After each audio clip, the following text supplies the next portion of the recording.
Hay momentos en la vida que uno no elige, momentos que simplemente llegan, te agarran del cuello y te tiran al piso sin preguntarte si estás listo.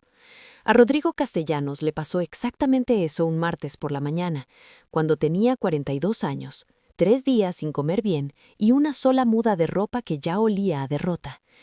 Pero antes de contarles cómo terminó en ese banco de la Plaza Morazán con los zapatos rotos y los ojos mirando el cielo como si Dios le debiera una explicación, hay que contarles quién era Rodrigo antes, porque esta historia no tiene sentido si no entienden de dónde venía. Rodrigo creció en Tegucigalpa, en un barrio de casas de lámina y calles sin pavimento, donde los niños aprendían a ser creativos por necesidad. Su mamá, doña Carmen, lavaba ropa ajena para pagar el arriendo y comprar los cuadernos del colegio. Su papá había desaparecido cuando Rodrigo tenía 6 años y nadie en la familia volvió a pronunciar ese nombre. Rodrigo creció creyendo que la pobreza era algo que se heredaba, como el color de los ojos, hasta que un profesor de 3er grado le dijo: hay momentos en la vida que uno no elige, momentos que simplemente llegan, te agarran del cuello y te tiran al piso sin preguntarte si estás listo. A Rodrigo Castellanos le pasó exactamente eso un martes por la mañana, cuando tenía 42 años, 3 días sin comer bien y una sola muda de ropa que ya olía a derrota. Pero antes de contarles cómo terminó en ese banco de la Plaza Morazán con los zapatos rotos y los ojos mirando el cielo como si Dios le debiera una explicación, hay que contarles quién era Rodrigo antes, porque esta historia no tiene sentido si no entienden de dónde venía. Rodrigo creció en Tegucigalpa, en un barrio de casas de lámina y calles sin pavimento, donde los niños aprendían a ser creativos por necesidad. Su mamá, doña Carmen, lavaba ropa ajena para pagar el arriendo y comprar los cuadernos del colegio. Su papá había desaparecido cuando Rodrigo tenía 6 años y nadie en la familia volvió a pronunciar ese nombre. Rodrigo creció creyendo que la pobreza era algo que se heredaba, como el color de los ojos, hasta que un profesor de 3er grado le dijo algo que no pudo olvidar nunca. «Rodrigo», le dijo don Ernesto, un hombre flaco con lentes gruesos que siempre tenía tiza en los dedos. «Los que nacen abajo tienen 2 opciones, quedarse o subir. Los que se quedan culpan al mundo. Los que suben trabajan cuando el mundo está dormido». Rodrigo tenía 9 años y no entendió todo lo que eso significaba, pero lo guardó. Lo guardó en algún lugar del pecho donde uno guarda las cosas que no sabe todavía para qué sirven. Estudió con becas, trabajó en lo que pudo, vendió agua en los semáforos, cargó cajas en mercados, lavó carros los fines de semana. A los 25 ya tenía un técnico en administración de empresas y un trabajo en una ferretería grande del centro. No era glamuroso, pero era suyo. Y fue en esa ferretería donde conoció a don Aristides Montoya. Don Aristides era lo que la gente de dinero llama un hombre hecho a sí mismo, aunque Rodrigo aprendería después que esa frase casi siempre significa que alguien más pagó el precio del ascenso. Era dueño de 3 negocios medianos, vestía bien, hablaba fuerte y tenía esa costumbre de los hombres poderosos de mirar a los empleados como si fueran parte del mobiliario. Pero tenía una hija. Valeria Montoya tenía 28 años cuando entró por primera vez a la ferretería buscando materiales para remodelar la casa que su papá le había regalado. Era alta, de cabello oscuro y rizado, con una sonrisa que uno tardaba un segundo más de lo necesario en procesar. No era el tipo de mujer que uno espera ver eligiendo tuberías de PVC un miércoles a las 10 de la mañana, y sin embargo, ahí estaba. Rodrigo la atendió sin saber quién era. Le explicó la diferencia entre los tipos de pegamento para cerámica, le recomendó el mejor material para el tipo de pared que describía y le hizo un descuento del 10% porque era cliente nueva. Valeria se fue con 2 bolsas pesadas y una sonrisa que Rodrigo siguió viendo en la cabeza el resto del día. Volvió 3 veces esa semana. La tercera vez ya no preguntó por materiales, preguntó si Rodrigo quería tomarse un café cuando cerrara el negocio. Rodrigo dijo que sí antes de terminar de escuchar la pregunta. Lo que siguió fueron 2 años que Rodrigo recordaría siempre como los más vivos de su vida. Valeria era inteligente, curiosa, tenía una opinión sobre todo y no le daba pena defenderla. Él la hacía reír, ella lo hacía pensar. Salían los domingos a caminar por el mercado de artesanías, se quedaban hablando hasta la madrugada, se enseñaban cosas el uno al otro con esa generosidad que solo tienen las personas que están genuinamente enamoradas. pero había una sombra sobre todo eso: don Aristides. Desde el primer día que Rodrigo pisó esa casa grande con jardín en la colonia Lomas del Bosque, don Aristides lo miró como quien mira un zapato con barro. No lo saludó de mano la primera vez, no preguntó su nombre la segunda.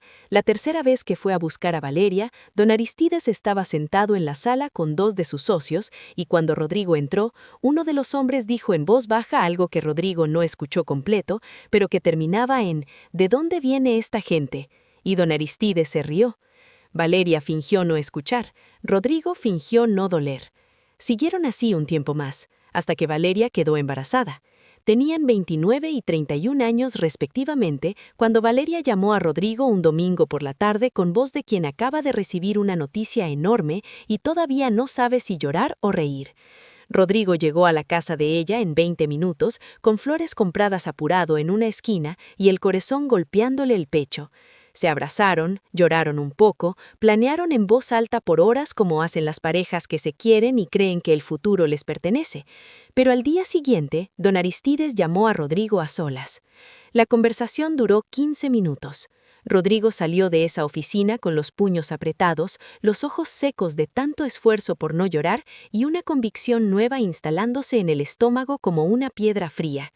Don Aristides había sido muy claro. «Usted es un buen muchacho, Rodrigo, no le voy a mentir, pero usted no es lo que mi familia necesita. Mi hija merece a alguien que pueda darle lo que ella está acostumbrada a tener. Usted viene de donde viene, eso no cambia, y ese niño». Hizo una pausa que Rodrigo sintió como una blasfemia. «Ese niño puede tener el futuro que merece si usted toma la decisión correcta ahora». La decisión correcta, según don Aristides, era desaparecer, y venía acompañada de un sobre. Rodrigo miró el sobre encima del escritorio. Tenía el nombre de él escrito a mano. Adentro había un cheque. No preguntó la cantidad. Empujó el sobre de vuelta con un dedo, se levantó, le dijo, «Con todo respeto, don Aristides, no soy de los que se venden», y se fue. Esa noche llamó a Valeria. Le contó todo. El silencio que siguió duró demasiado. «Rodrigo», dijo ella finalmente con una voz que él no le había escuchado nunca, fría y ajena como si hablara del otro lado de un vidrio, «quizás papá tiene algunas razones en algunas cosas». Y colgó.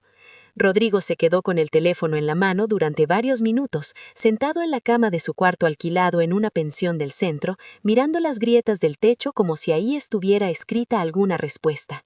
No había ninguna. Lo que vino después fue un derrumbe silencioso. Perdió el trabajo en la ferretería, porque don Aristides era uno de los proveedores principales y una llamada fue suficiente.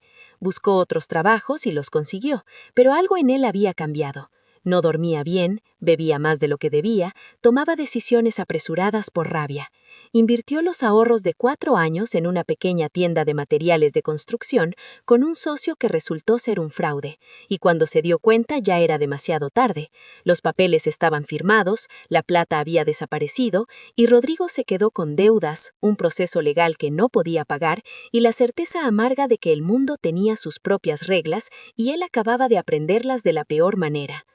Un año después de esa conversación con don Aristides, Rodrigo Castellanos estaba sentado en un banco de la Plaza Morazán con una bolsa plástica que tenía todo lo que le quedaba: una muda de ropa, el documento de identidad, un libro viejo de administración que no había podido dejar, aunque ya no tuviera casa donde leerlo, y una fotografía pequeña que guardaba doblada en el bolsillo de la camisa, tan cerca del corazón que a veces cuando respiraba profundo sentía el papel moverse. En la fotografía salía él con Valeria, en una feria de pueblo, comiendo mangos con chile y riéndose de algo que ninguno de los dos recordaría qué era. Ella tenía la cabeza echada hacia atrás, él la miraba a ella en lugar de la cámara. Era el hombre más feliz del mundo en esa foto, y ahora era un indigente. La ciudad seguía moviéndose alrededor de él como si nada: ejecutivos con maletines, señoras con bolsas de supermercado, niños jalando a sus mamás. Nadie lo miraba, o si lo miraban apartaban la vista rápido, con ese gesto involuntario que tienen las personas cuando se cruzan con algo que les recuerda que la vida puede irse al piso en cualquier momento, y prefieren no pensar en eso. Fue en ese banco que Rodrigo tomó una decisión. No fue una decisión dramática, no fue un momento de película con música de fondo y luz perfecta, fue algo más pequeño y más real que eso. Fue simplemente él mirando sus manos y pensando en lo que don Ernesto le había dicho cuando tenía 9 años. Los que nacen abajo tienen dos opciones: quedarse o subir. Los que se quedan culpan al mundo. Los que suben trabajan cuando el mundo está dormido. Rodrigo tenía 9 años y no entendió todo lo que eso significaba, pero lo guardó. Lo guardó en algún lugar del pecho donde uno guarda las cosas que no sabe todavía para qué sirven. Estudió con becas, trabajó en lo que pudo, vendió agua en los semáforos, cargó cajas en mercados, lavó carros los fines de semana. A los 25 ya tenía un técnico en administración de empresas y un trabajo en una ferretería grande del centro. No era glamuroso, pero era suyo. Y fue en esa ferretería donde conoció a don Aristides Montoya. Don Aristides era lo que la gente de dinero llama un hombre hecho a sí mismo, aunque Rodrigo aprendería después que esa frase casi siempre significa que alguien más pagó el precio del ascenso. Era dueño de 3 negocios medianos, vestía bien, hablaba fuerte y tenía esa costumbre de los hombres poderosos de mirar a los empleados como si fueran parte del mobiliario. El bus lo dejó en San Pedro Sula a las 5 de la mañana.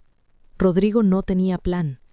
Tenía 12 lempiras en el bolsillo, hambre de 2 días y ese libro de administración que había leído tantas veces que ya se sabía algunos párrafos de memoria. Caminó sin rumbo fijo durante 1 hora hasta que el olor a café recién hecho lo detuvo frente a una pequeña pulpería que abría temprano para los trabajadores del mercado. La señora que atendía se llamaba Mirna. Era bajita, de pelo canoso recogido en un moño, con manos que contaban años de trabajo sin necesidad de palabras. Rodrigo entró y le preguntó si podía lavar platos o barrer a cambio de un desayuno. Mirna lo miró de arriba a abajo con esa mirada de las mujeres mayores que ven más de lo que parece, y sin decir nada señaló un delantal colgado en la pared. Rodrigo trabajó esa mañana como si su vida dependiera de ello, porque en cierto modo dependía. Mirna le dio desayuno, almuerzo, y cuando estaba por irse lo llamó. ¿Tiene a dónde ir esta noche? Rodrigo no respondió de inmediato. Hay un cuarto atrás que no uso, dijo ella. Limpia y barra todos los días y puede quedarse mientras encuentra algo mejor. Rodrigo vivió en ese cuarto 3 meses. Limpiaba la pulpería de madrugada y durante el día buscaba trabajo. Lo rechazaron en 16 lugares. No por falta de habilidad, sino porque no tenía dirección fija, no tenía referencias recientes, y había algo en la mirada de algunos patrones que Rodrigo reconocía perfectamente, el mismo desdén con el que don Aristides lo había mirado la primera vez, esa mirada que calibra a las personas por lo que tienen, no por lo que son. Pero el 17 no dijo que no. Era una empresa pequeña de distribución agrícola en las afueras de la ciudad. El dueño se llamaba Mauricio Andrade, un hombre de 50 años con bigote y una manera de hablar directa que Rodrigo agradeció desde el primer minuto. Mauricio no tenía oficina elegante, tenía una bodega grande con cajas de vegetales y fruta, una camioneta vieja y 2 empleados que se habían ido la semana anterior sin avisar. ¿Sabe manejar camioneta?, preguntó Mauricio. Sí. ¿Sabe llevar cuentas? Tengo técnico en administración. ¿Se le hace difícil madrugar? Llevo meses madrugando, don Mauricio. El hombre lo contrató ese mismo día. Sueldo mínimo más comisión por ventas nuevas que lograra conseguir. Rodrigo no solo manejó la camioneta, estudió las rutas, identificó a los clientes que compraban más, detectó que había 3 restaurantes en el área norte de la ciudad que compraban a vegetales a un proveedor más caro porque nadie los había visitado nunca. Fue a verlos en su tiempo libre, un sábado por la mañana, con muestras de producto que Mauricio le dejó llevar. Los 3 firmaron contrato ese mes. Mauricio lo miró de otra manera después de eso. ¿Cómo supo que eran los correctos?, le preguntó Mauricio. Porque eran los que nadie había mirado, respondió Rodrigo. Algo hizo clic en ese momento entre los 2 hombres. No era solo gratitud de patrón a empleado, era reconocimiento, el tipo de reconocimiento que solo pasa entre personas que han tenido que pelear para llegar a donde están. Mauricio empezó a incluirlo en las decisiones. le explicaba los márgenes de ganancia, le mostraba los costos operativos, le pedía opinión sobre proveedores. Rodrigo absorbía todo como tierra seca absorbiendo agua. Llenaba cuadernos con notas, leía sobre cadenas de distribución por las noches, buscaba información sobre el mercado agrícola de la región en cualquier computadora que pudiera usar. A los 8 meses, Mauricio lo ascendió a gerente de operaciones. A los 14 meses, le propuso algo que Rodrigo no esperaba. «Quiero expandir el negocio a Tegucigalpa», le dijo Mauricio un día mientras revisaban inventario. «Pero yo ya no tengo edad ni energía para manejar 2 sedes. Necesito un socio que conozca esa ciudad». Rodrigo lo conocía así, de arriba a abajo. «¿Qué me está proponiendo exactamente, don Mauricio?» «Que ponga el 20% y se haga cargo de la sede nueva, sociedad formal, partes iguales en utilidades de ese negocio». Rodrigo no tenía el 20%, no tenía ni el 2%. Se lo dijo con toda la honestidad del mundo. Mauricio ascendió despacio. «Yo pongo el 100% ahora. Usted me devuelve su parte con las utilidades de los primeros 2 años, sin intereses». Rodrigo tardó un momento en entender lo que estaba pasando. «¿Por qué haría eso?», preguntó. Mauricio se encogió de hombros con esa sencillez de los hombres que no necesitan hacer teatro de sus decisiones. «Porque yo también empecé de cero, muchacho, y alguien me extendió la mano cuando más la necesitaba. No más eso». Rodrigo volvió a Tegucigalpa, con una camioneta cargada de producto, un contrato de sociedad firmado y algo que no había tenido en mucho tiempo, una razón sólida para levantarse todas las mañanas. Los primeros 6 meses en Tegucigalpa fueron brutales. El mercado era diferente. Los contactos que tenía estaban desactualizados o enfriados, y competir con distribuidores establecidos era como tratar de entrar a una fiesta con la puerta trabada desde adentro.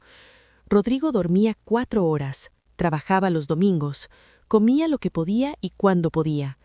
Pero conocía esa ciudad, sabía qué colonias estaban creciendo, sabía qué restaurantes nuevos estaban abriendo. Sabía que había un nicho enorme en los comedores universitarios que ningún distribuidor grande quería atender, porque los márgenes eran pequeños y el volumen era irregular. Rodrigo los quería a todos. Consiguió contratos con 14 comedores universitarios en 4 meses. Después vinieron los hospitales privados. Después los hoteles de 3 estrellas que no podían pagar los precios de los distribuidores grandes, pero necesitaban calidad. Rodrigo encontró proveedores de verdura orgánica en el valle de Comayagua que vendían más barato porque no tenían cadena de distribución. Los conectó con sus clientes en Tegucigalpa y creó algo que en el negocio se llama una propuesta de valor diferenciada, aunque Rodrigo lo explicaba de otra forma. «Les traigo lo bueno a precio justo y nunca los dejo colgados». A los 3 años de haber llegado con una camioneta, tenía 3 camionetas, 6 empleados y las utilidades de la sede de Tegucigalpa ya habían pagado su deuda con Mauricio con varios meses de anticipación. Fue la noche que hizo la última transferencia a Mauricio que Rodrigo abrió una botella de agua, no tomaba alcohol desde hacía 2 años, y se sentó en la oficina pequeña que tenía en una bodega de la colonia Kennedy, y se permitió sentir por primera vez en mucho tiempo algo parecido al orgullo. No el orgullo arrogante de los que creen que llegaron solos, el otro orgullo, el que viene de adentro y sabe lo que costó. Esa noche sacó la fotografía doblada del cajón donde la guardaba, la miró un momento. Valeria, la feria de pueblo, el mango con chile, la cabeza echada hacia atrás. La guardó de nuevo. Todavía no era el momento. Todavía había trabajo por hacer. Mientras Rodrigo construía en silencio, Valeria Montoya vivía la vida que su padre había diseñado para ella. 6 meses después de cortar con Rodrigo, perdió el embarazo. No fue por nada en particular, le dijeron los médicos. A veces pasa. Pero Valeria cargó ese dolor sola, en silencio, en esa casa grande que su papá le había regalado y que de noche se sentía enorme y vacía de una manera que ningún mueble caro podía remediar. Don Arístides, fiel a su costumbre de resolver los problemas de su hija como si fueran transacciones comerciales, le presentó a Ernesto Funes 3 meses después de la pérdida. Ernesto Era exactamente lo que don Arístides buscaba. Hijo de familia conocida, título universitario de una universidad cara, traje siempre planchado y una habilidad natural para decir lo que la gente quería escuchar. Era, en el vocabulario de los círculos donde se movía don Arístides, un buen partido.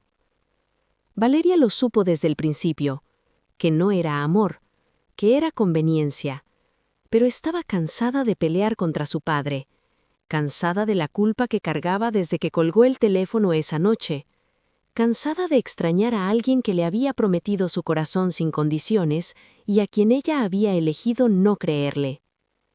Se casó con Ernesto 2 años después. La boda fue grande, con orquesta y vestido importado, y fotos que llenaron las redes sociales de comentarios de felicitaciones. Don Arístides estaba radiante en cada foto. Valeria sonreía con esa sonrisa que uno aprende a fabricar cuando entiende que la vida a veces no pregunta qué quieres. Los primeros años con Ernesto fueron manejables. No eran felices exactamente, pero tampoco eran un desastre. Tenían una vida ordenada, viajes 2 veces al año, una hija que llegó al 3er año de matrimonio y que Valeria amó desde el primer segundo con una intensidad que la sorprendió a ella misma. Se llamaba Sofía, tenía los ojos de Valeria y la costumbre de su abuela Carmen de fruncir el ceño cuando algo no le cuadraba. Pero Ernesto tenía secretos. Valeria los fue descubriendo despacio, como se descubren las grietas en una pared. Primero una línea fina que uno ignora, después otra. Después ya no hay forma de no ver que la estructura entera está comprometida. Ernesto tenía una doble vida que incluía deudas de juego que había ocultado desde antes del matrimonio. Una relación paralela que llevaba casi 2 años y contratos comerciales firmados con el dinero de don Arístides sin su conocimiento ni aprobación. Cuando todo salió a la luz, en el peor momento posible, en una reunión familiar un domingo, el escándalo fue mayúsculo. Don Arístides perdió dinero, mucho dinero, y perdió algo más difícil de recuperar que el dinero, la reputación que había construido durante 30 años de negociar, de estrechar manos, de cultivar alianzas. Ernesto desapareció casi de inmediato. Literalmente, empacó una maleta un martes mientras Valeria llevaba a Sofía al colegio y cuando Valeria volvió, la mitad del closet estaba vacía y había un mensaje de texto en el teléfono que decía «Lo siento», sin ninguna coma ni mayúscula, como si ni siquiera la despedida mereciera esfuerzo ortográfico. Valeria se quedó con Sofía, con la casa hipotecada que no sabía que estaba hipotecada, con deudas que no sabía que existían, y con un padre que ahora llegaba a su casa los viernes a sentarse en la sala con cara de hombre derrotado, que era la peor versión de don Arístides porque era la única con la que Valeria no sabía cómo lidiar. El hombre que siempre había tenido una respuesta, una solución, un contacto, ahora llegaba y se quedaba callado mirando la televisión sin verla. Un día Valeria lo encontró en la sala a las 11 de la noche con un álbum de fotos de la familia en las rodillas. Estaba mirando una fotografía de cuando ella tenía como 10 años, en un viaje a la playa, con su mamá que había muerto hacía tiempo, riéndose los tres de algo que la cámara no alcanzó a capturar. «Papá», le dijo Valeria, sentándose a su lado. El hombre tardó en voltear, y cuando lo hizo, Valeria vio algo que nunca había visto en ese hombre, los ojos brillantes. «Cometí muchos errores, mi amor», dijo con una voz que Valeria no reconoció, más pequeña, más honesta. «Contigo, con tu mamá cuando vivía, con la gente que te quería bien, y yo espanté». Valeria no dijo nada. «Ese muchacho de la ferretería», continuó don Arístides, y Valeria sintió el nombre antes de que lo dijera, como uno siente un golpe antes de que llegue. «Papá, déjame terminar». Hizo una pausa. «Oí que le está yendo bien, que tiene negocios, que es serio». Cerró el álbum. «Yo te lo quité, Valeria. y te cambié por alguien que te hizo daño. Eso es lo que hice. Valeria pensó muchas cosas en ese momento. Pensó en la noche que colgó el teléfono. Pensó en la voz de Rodrigo en esa última llamada, sin reproches, sin gritos, solamente ese silencio antes de que ella dijera lo que dijo. Un silencio que había entendido demasiado tarde que era él esperando que ella eligiera diferente. Pensó también en Sofía dormida en su cuarto, y en que tenía que renovar la hipoteca de la casa en 2 meses y no sabía con qué. No lloró. Había llorado ya demasiadas veces por cosas que no tenían solución. Esto tampoco la tenía. No de la manera que duele cuando uno es joven y cree que el amor es suficiente para reescribir lo que ya está escrito. Pero había algo que sí podía hacer. Se levantó, fue a su cuarto, abrió la computadora y buscó el nombre de la empresa de distribución agrícola que había escuchado mencionar en conversaciones del gremio empresarial de Tegucigalpa los últimos meses. Castellanos y Andrade Distribuciones.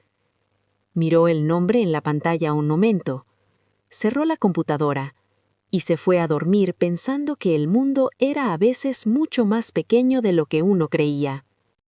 La reunión no fue planeada por ninguno de los dos. Fue el tipo de coincidencia que la vida organiza cuando ha estado esperando pacientemente a que los personajes lleguen al mismo lugar, al mismo tiempo, con suficiente historia entre ellos para que el encuentro valga la pena. El Foro Empresarial del Valle era un evento anual donde los negocios medianos de Honduras se reunían para hablar de cadenas de suministro, exportación y tendencias del mercado. Rodrigo asistía por primera vez. Lo habían invitado como parte de un panel sobre distribución agrícola sostenible porque en los últimos 2 años Castellanos y Andrade había crecido lo suficiente para aparecer en las conversaciones del sector. No era el hombre más rico del salón, ni el más famoso, pero era sin duda el que más se había ganado su silla.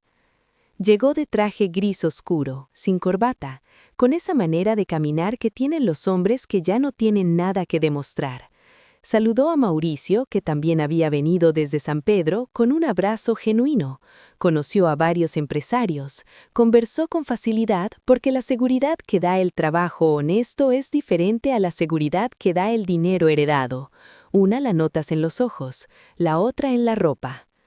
Estaba en la fila del café cuando la escuchó. No la voz, la risa. Había algo en la risa de Valeria que no había cambiado en 10 años. Era una cosa inconfundible, un sonido que él había guardado sin saber que lo guardaba, y cuando lo escuchó al otro lado del salón se le detuvo la mano a mitad del camino hacia la taza de café. Se volteó despacio. Valeria estaba a unos 12 metros, conversando con una mujer que Rodrigo no reconoció. Estaba bien vestida, con un saco azul marino y el cabello recogido, y aunque estaba sonriendo había algo en la postura, en la manera en que sostenía su vaso de agua que Rodrigo leyó de inmediato. Estaba nerviosa, estaba fingiendo que no lo estaba, pero lo estaba. Ella también lo había visto. Sus miradas se cruzaron por un segundo que duró años. Rodrigo agarró su café, se dio la vuelta y fue a sentarse a su mesa. Pensó que eso era todo, que cada uno seguiría por su lado como personas adultas que tienen historia pero también tienen vidas construidas sobre esa historia y que el mundo podía seguir girando sin que ellos necesitaran hablar. Pero entonces escuchó sus pasos. Rodrigo. Se levantó por reflejo, porque así lo había educado doña Carmen, y esas cosas no se olvidan aunque uno haya dormido en un banco de plaza. ¿Rodrigo? ¿Valeria? Ella estaba a 2 metros. De cerca se veía diferente a lo que él había imaginado en los momentos en que se permitía imaginar, más real, más humana, menos el ícono de dolor que uno construye cuando guarda a alguien en la memoria durante una década. ¿Cómo estás?, preguntó ella. Bien, respondió él, y fue verdad de una manera que no habría podido decir 5 años atrás. ¿Y tú? Ella sonrió con esa sonrisa que Rodrigo reconoció como la que usaba cuando quería parecer que todo estaba bien. Aquí, aprendiendo a navegar. Hubo un silencio, no incómodo del todo, del tipo que existe cuando hay demasiado que decir y ninguna de las formas de empezar parece la correcta. Escuché lo de tu empresa. Lo que han logrado es impresionante. Gracias. Rodrigo no dijo más, no porque fuera frío, sino porque ya había aprendido que los halagos a veces son la antesala de algo más, y tenía razón. Rodrigo, yo necesito hablar contigo de algo. La voz de Valeria cambió, más seria, más directa. Mi papá está pasando un momento muy difícil con el negocio. Perdió varios contratos importantes y hay deudas que están comprometiendo todo lo que construyó. Me dijeron que tú eres el distribuidor más confiable de la región ahora para productos de primera calidad, que si un negocio de restaurantes tiene tu respaldo, los proveedores internacionales lo toman más en serio. Rodrigo la escuchó sin interrumpir. Sé que no tengo ningún derecho de pedirte nada, continuó Valeria, y Rodrigo escuchó en la voz el esfuerzo que le costaba decir eso. Sé perfectamente cómo te tratamos, cómo te trató mi papá, cómo te traté yo. Una pausa, pequeña. ¿Cómo te traté yo? ¿Valeria? Déjame terminar, por favor. Ella respiró. No te estoy pidiendo que olvides nada. Te estoy pidiendo que consideres una alianza comercial. Solo eso. Negocios, sin historia de por medio. Rodrigo miró su café un momento. Había imaginado este momento, o algo parecido a este momento, en maneras muy diferentes en distintas etapas de su vida. En los años de ira había imaginado decirle a don Aristedes todo lo que no pudo decirle en esa oficina. En los años de trabajo había imaginado que el éxito era suficiente respuesta y que no necesitaba decir nada más. En los años recientes había pensado muy poco en ellos, porque construir algo de verdad no deja mucho tiempo para vivir en el pasado. Pero ahora Valeria estaba frente a él, sin el escudo del apellido de su padre, sin la certeza de que el dinero resolvía todo, con una hija que cuidar y un padre que se estaba cayendo, pidiéndole ayuda con esa dignidad particular de las personas que no están acostumbradas a pedir y lo hacen de todas formas porque no les queda otra. ¿Cuántas mesas tiene el restaurante de tu papá?, preguntó Rodrigo. Valeria parpadeó. ¿Perdón? El restaurante. ¿Cuántas mesas? ¿Cuántos platos sirve al día en temporada alta? Tardó un segundo en cambiar el registro. 120 mesas. En temporada alta, unos 300 cubiertos diarios. Mándame los datos completos esta semana. Proveedores actuales, volúmenes, frecuencia de compra. Rodrigo tomó un sorbo de café. No te prometo nada todavía. Primero reviso si tiene sentido para ambas partes. Si lo tiene, hablamos. Valeria lo miró con una expresión que Rodrigo no supo leer de inmediato. Después entendió. Era alivio mezclado con algo más complejo. Algo que tiene que ver con el momento en que uno se da cuenta de que la persona a quien hizo daño creció sin necesidad que ella lo remendara, y eso duele de una manera que no tiene nombre exacto. Gracias, dijo ella. No me des las gracias todavía, respondió Rodrigo.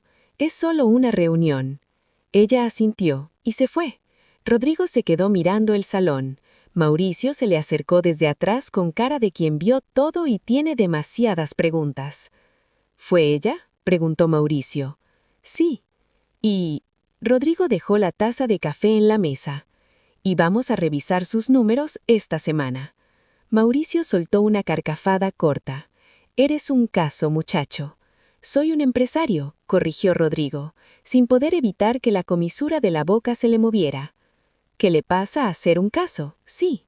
Esa noche en su apartamento de la colonia Palmira, un apartamento que él había comprado él mismo, amueblado despacio, con criterio y sin apuros, Rodrigo se sentó a revisar el mercado de restaurantes de la zona norte de Tegucigalpa. El negocio de don Aristedes tenía problemas reales, pero no insalvables. Los números eran malos, pero no eran mentira. Había un negocio ahí, golpeado pero con estructura. El restaurante tenía nombre, clientela histórica, una ubicación que valía. Lo que no tenía era cadena de suministro eficiente ni respaldo comercial para renegociar deudas. Rodrigo pasó 3 horas haciendo proyecciones. No lo hacía por Valeria, o no solo por ella, lo hacía porque era un negocio que tenía sentido, y él llevaba 10 años aprendiendo a separar las emociones de las decisiones de negocios.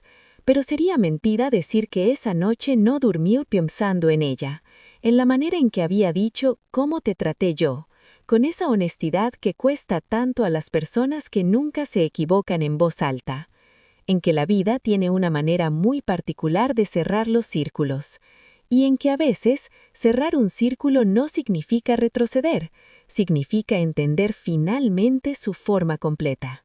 La reunión formal se hizo 3 semanas después en las oficinas de Castellanos y Andrade. Rodrigo la había preparado bien. Tenía un análisis de los costos operativos del restaurante de Don Aristides, una propuesta de alianza comercial con 3 escenarios diferentes de volumen y precio, y una proyección de cómo cambiaría el flujo de caja del negocio en 6 meses si implementaban las recomendaciones que él había identificado. Cuando Don Aristides entró a la sala de reuniones, Rodrigo estaba de pie junto a la ventana. El tiempo no había sido generoso con el hombre. Tenía los hombros más caídos, el pelo completamente blanco. Caminaba con un bastón que Rodrigo no recordaba de antes. Pero lo que más le llamó la atención fue la mirada. Ese brillo duro y evaluador que Rodrigo había conocido hacía 10 años ya no estaba. Lo que había en su lugar era algo más difícil de sostener, la mirada de un hombre que ya contó sus errores y sabe cuántos suman. Se dieron la mano. Fue un apretón firme, de los dos lados, sin teatralidad. «Rodrigo», dijo don Aristides. «Don Aristides, siéntese, por favor». Se sentaron.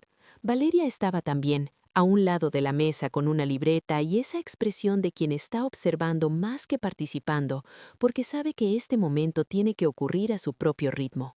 Rodrigo presentó los números, hizo preguntas, escuchó, tomó notas. Fue completamente profesional en el sentido más limpio de la palabra, sin frialdad innecesaria, pero sin sentimentalismo que enturbiara el análisis.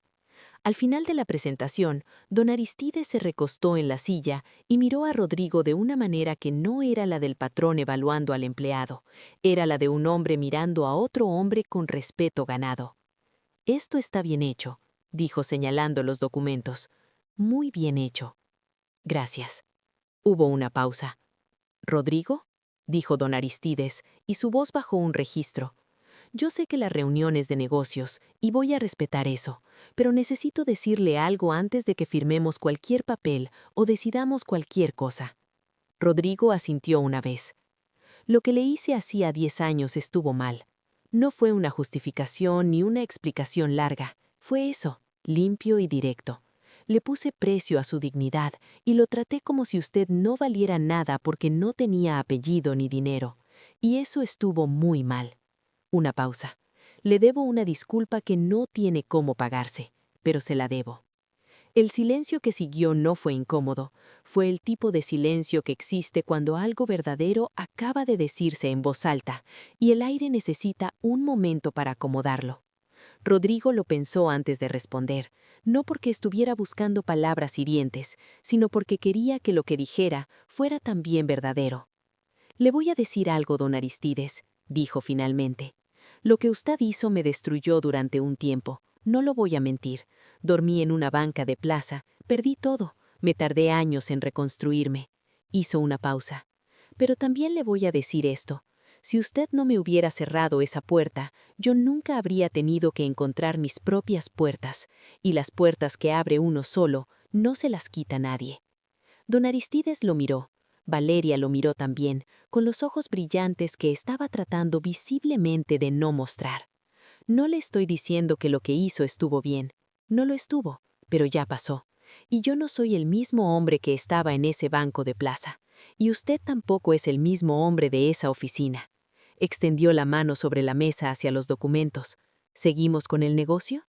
Don Aristides extendió la suya y firmaron. Los meses que siguieron fueron de trabajo intenso. La alianza comercial transformó la cadena de suministro del restaurante de Don Aristides más rápido de lo que cualquiera había proyectado en el mejor escenario. Rodrigo consiguió 3 proveedores nuevos en el Valle de Comayagua que ofrecían producto de mejor calidad a mejor precio. Reorganizó los inventarios, conectó al restaurante con 2 hoteles que necesitaban catering y que ningún competidor había pensado en ofrecérselos. En 6 meses, el flujo de caja era positivo por primera vez en 2 años. Rodrigo llamó a Rodrigo un domingo para decírselo, no con fanfarria, solo para decírselo. Y Rodrigo escuchó en la voz del hombre algo que nunca había escuchado antes: gratitud genuina, sin protocolos, sin el barniz del poder. Con Valeria las cosas fueron más despacio, porque las cosas importantes siempre van despacio cuando uno ha aprendido que la prisa es cara. Trabajaron juntos varios meses antes de que el tono de las conversaciones cambiara de lo estrictamente profesional a algo más difícil de categorizar. No fue un momento dramático, fue más como cuando la luz cambia en un cuarto y uno se da cuenta después, no en el momento exacto en que ocurrió. Un día, revisando contratos en la tarde, Valeria le hizo gracia a los dos, y Rodrigo rió de verdad, de esa manera que uno no puede fingir, y cuando levantó la vista, ella lo estaba mirando con una expresión que reconoció, porque era la misma que había visto en la feria de pueblo, en la foto doblada que durante años guardó en el bolsillo de la camisa. ¿Qué?, preguntó él. Nada, respondió ella, y siguió mirando los contratos, pero ambos sabían que no era nada. Tardaron 3 meses más en hablar de lo que era, y cuando lo hicieron fue con una honestidad adulta, sin fantasías románticas ni promesas que ninguno estaba en posición de hacer de golpe. Valeria le dijo que había cometido el error más grande de su vida cuando colgó ese teléfono, que lo había sabido desde esa misma noche, que había cargado ese peso durante 10 años de la manera más inútil posible, sin hacer nada con él.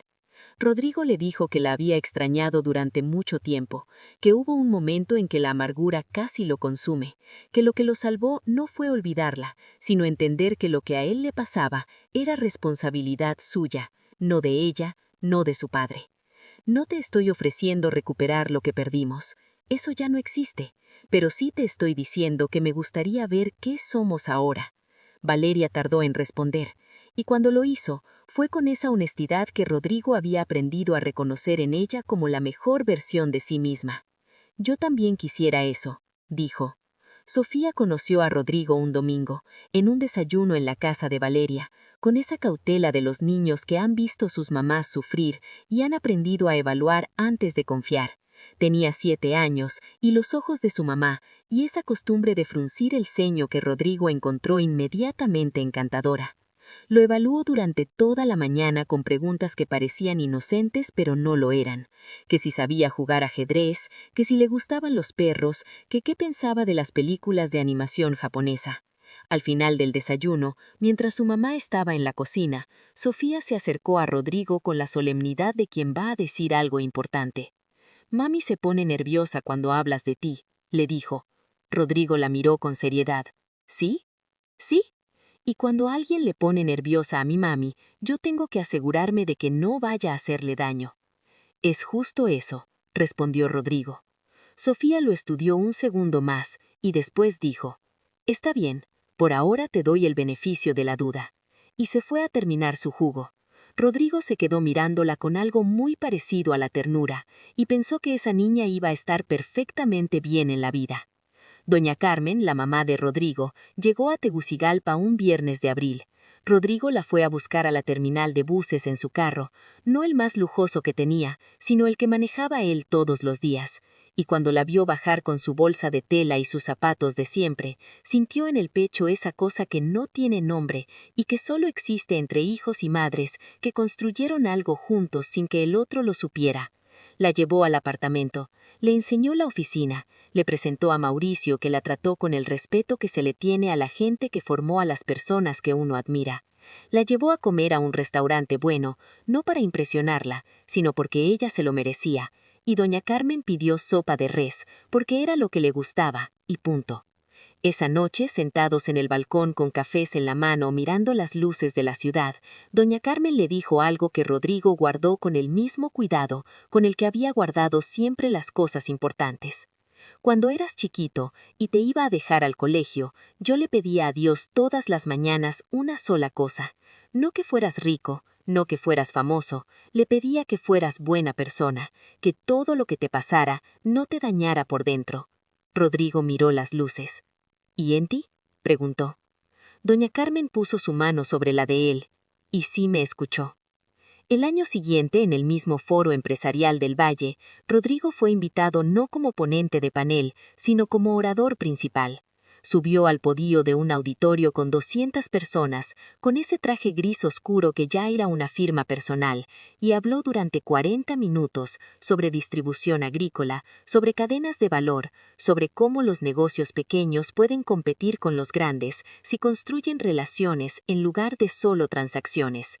Habló también en los últimos minutos sobre algo que no estaba en las notas que había preparado. Lo dijo porque lo sintió en el momento y porque llevaba mucho tiempo creyendo que las cosas verdaderas merecen decirse en voz alta, aunque cuesten.